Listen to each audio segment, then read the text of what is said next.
knowing that I'm on a show where I can be a strong role model for my Latin community, for the Latinx community, for the LGBTQ community, and for all races and ages.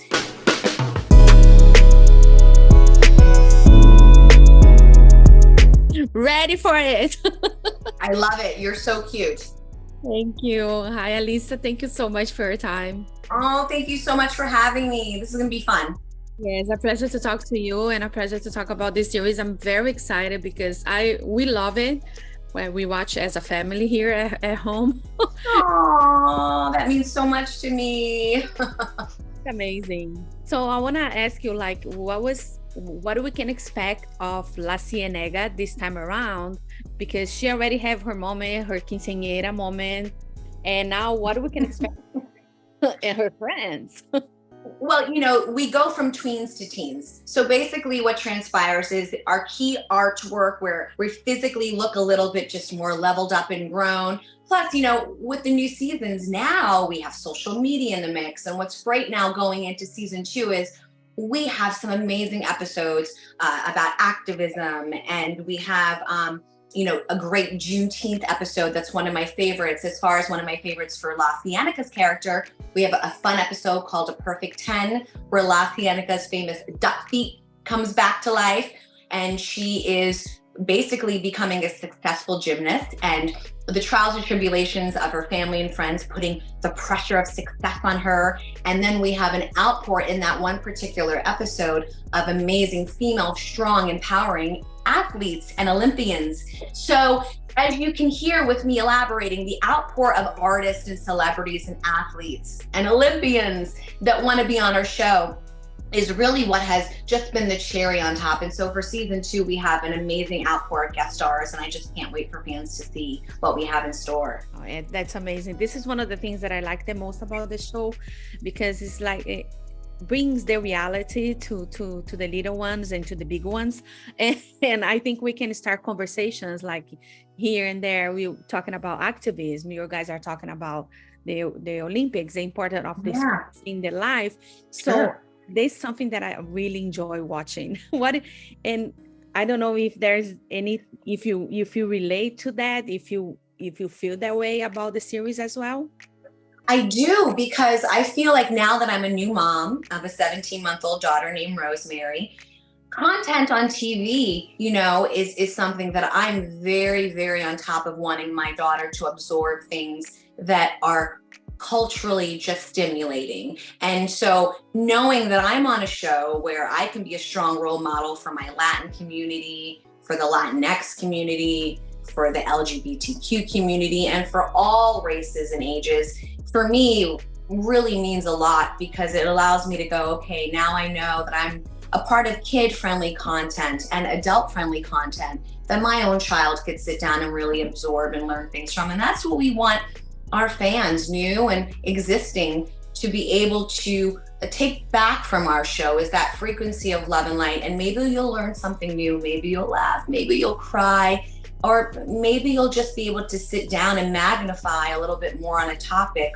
with your family about things that you haven't been able to speak about. And so to be a part of a show where there's so many different frequencies that people can resonate with, for me, is really just a dream come true. Yes, yeah, it's amazing. And now let's go to more the technical part. Sure. This time around, you'll be able to go to a studio, because I have the feeling that the first season you guys kind of recorded by yourselves. What was this part this time around? That was definitely, as you can see now, like I have some setups in my office, and then I have a recording studio, but previously, I was in a different living environment where there was so much noise, and trying to figure out, my co-stars say, like putting pillows over their heads, or trying to put egg cartons around the room that you're in or in your closet, especially when you don't have a studio at home. It's just a comical experience. Without a doubt, I have a feeling we probably re-recorded everything that we all tried to record remotely.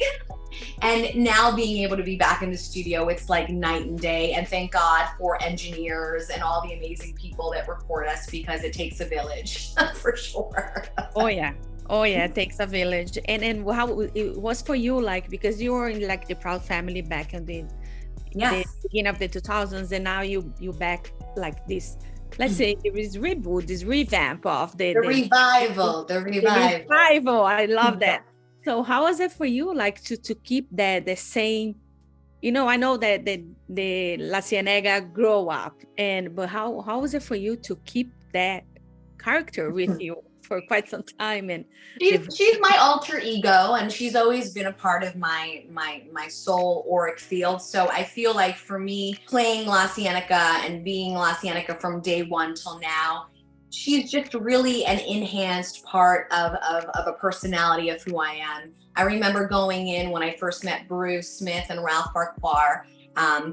Bruce is the creator and Ralph is the EP on the show as well, and meeting Calvin Brown, one of the writers and producers, and going in the casting process and sharing my point of view of how I perceive LaCienega to be, because just because she's a Latin character doesn't mean she has to be put in a box and have to talk or look like this. And I really feel, by the grace of God, they've allowed us to just add our own je ne sais quoi. And I've been able to share with them my point of view of being Dominican, Irish, Italian, and being of a Latin American descent, coming from a mixed household.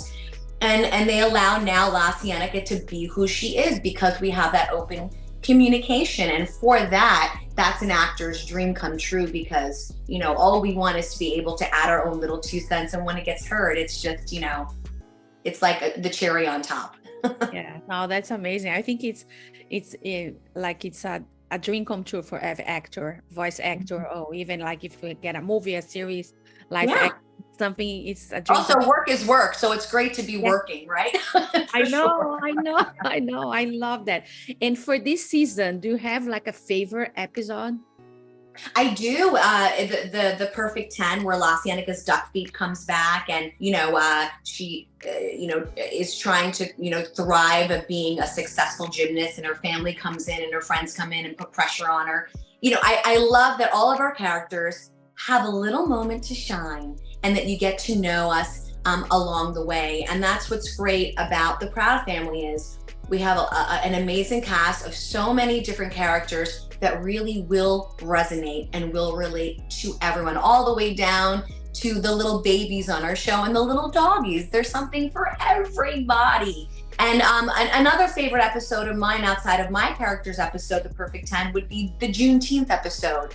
Learning about Juneteenth is so important. There are so many topics that I know that some people just have no idea about, and some actually do. So for those that are going to learn something new or get a chance to magnify in on something they didn't quite know about and learn something new about it, that's what's exciting to me. It's almost kind of a little bit of a history lesson at the same time. It's educational, it's entertaining, it's what's happening now, and it's just been a magical ride. Yes, and aside from this series, and I know you a new mom.